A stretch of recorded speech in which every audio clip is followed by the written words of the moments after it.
In my previous video entitled, How is the Bible Passed Down Through Time?, I gave an overview of what the process of the transmission of biblical manuscripts looked like over the course of history. I made mention that during this process, discrepancies and, in some cases, errors were written among this pool of manuscripts. These phenomena are referred to as textual variants. Skeptics of the Bible's reliability and/or the Christian faith in general will often use the reality of these variants as substance to cast doubt on our ability to understand what the Bible originally said. Using the New Testament as our example, there are approximately 140,000 words in the 27 books that comprise this corpus of literature.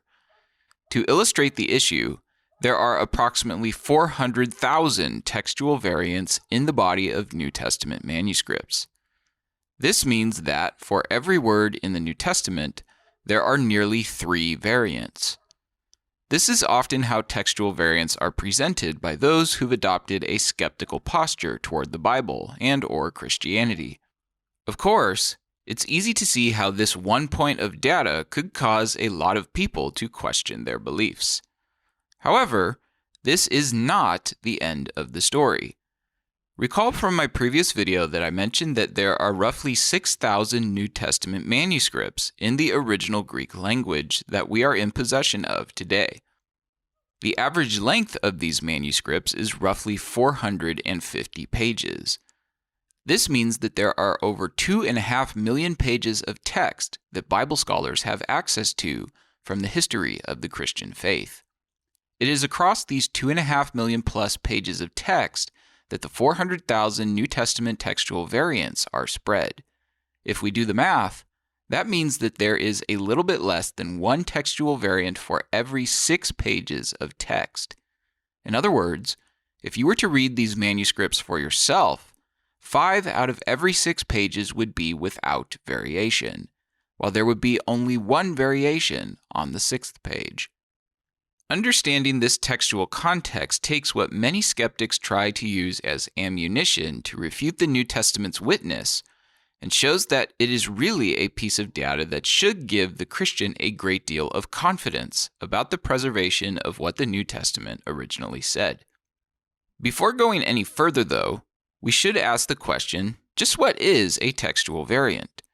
A textual variant is any place among the body of manuscripts in which there is variation in wording, including word order, omission or addition of words, and differences in spelling. Further, there are 4 categories that textual variants are assigned into: meaningful and viable, viable but not meaningful, meaningful but not viable, and neither meaningful nor viable. If a textual variant is meaningful, it means that this variant actually influences the meaning of the narrative. If a textual variant is viable, it means that this variant could be the original reading of a particular verse or passage in the New Testament. Thus, these 4 categories of variants can be understood in this fashion. Meaningful and viable variants are ones that alter a narrative with a plausible claim to being the original form of the text. Viable, not meaningful variants are ones that may well be original, but they do not affect the text's meaning. In other words, these variants are saying the same thing in spite of whatever the differences may be. Many of these variants can be chalked up to differences in spelling and/or word order. The Greek language is not dependent upon word order like English is. This means that a given phrase in English has multiple translational equivalents in Greek. Consider this clip from New Testament scholar Dr. Dan Wallace. Greek is a highly inflected language, which means if I say something like John loves Mary, I can say it in any order I want. John loves Mary, Mary loves John, Mary loves, John loves, and every single time it means John loves Mary, not by the word order, but by the endings of these words. One is always the subject, one's always the direct object. And so thinking about these issues, about the various spelling differences, the use of the article, and this statement, John loves Mary, I asked myself a year ago, how many ways can you say John loves Mary in Greek? Well, this is my anal side coming out, and so take out your pads of paper. You need to write all these down. Here's the 8 ways you can say John loves Mary in Greek. Every single line is translated John loves Mary. Oh, there's another 8 ways. Oh, sorry, there's more. All of these, every single line says John loves Mary. There's more, sorry. 96 ways you can say John loves Mary in Greek. 96 ways. So if you hear that there's 400,000 textual variants among our New Testament manuscripts, that tells me, really? That's it? When we've got so many manuscripts, there could be tens of millions of variants that never affect a darn thing. 400,000 means nothing. Oh, I'm sorry, this is not all there are. If we add conjunctions that are often untranslated, there's a whole lot more ways. You need to really appreciate this. It took me 8 hours to put all this stuff together.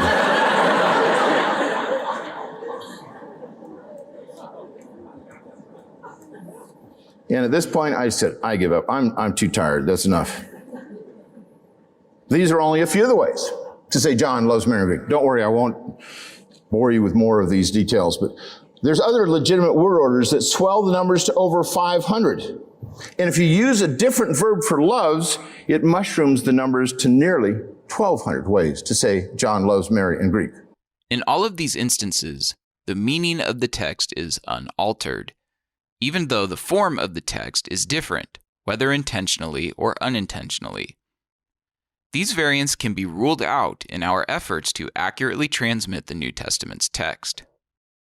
Meaningful, not viable variants are ones that do affect the meaning of a passage, but they have no chance of being original.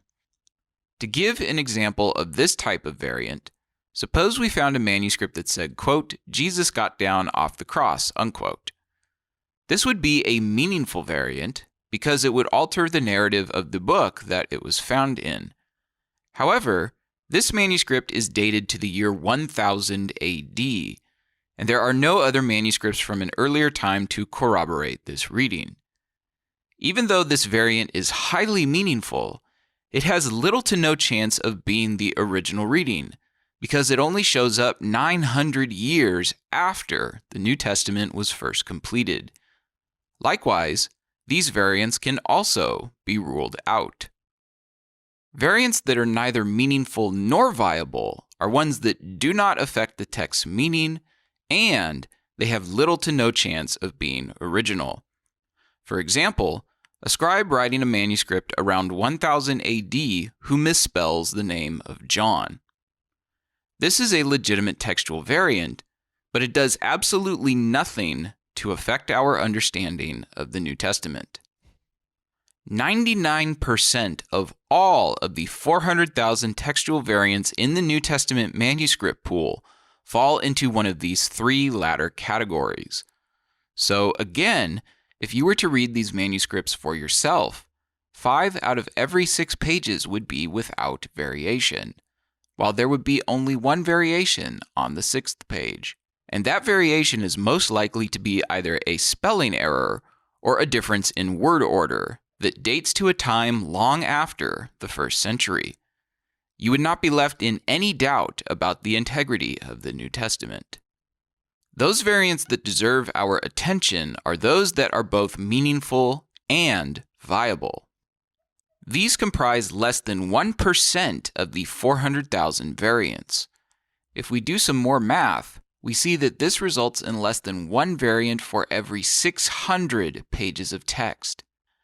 These variants are rare. An example of a meaningful, viable textual variant is actually the number of the beast in Revelation chapter 13. The majority of manuscripts say 666. However, 2 of the oldest manuscripts of Revelation say 616. This variant alters the meaning of the text, and it has a good chance of originality. Yet, no essential point of Christian doctrine is affected by this.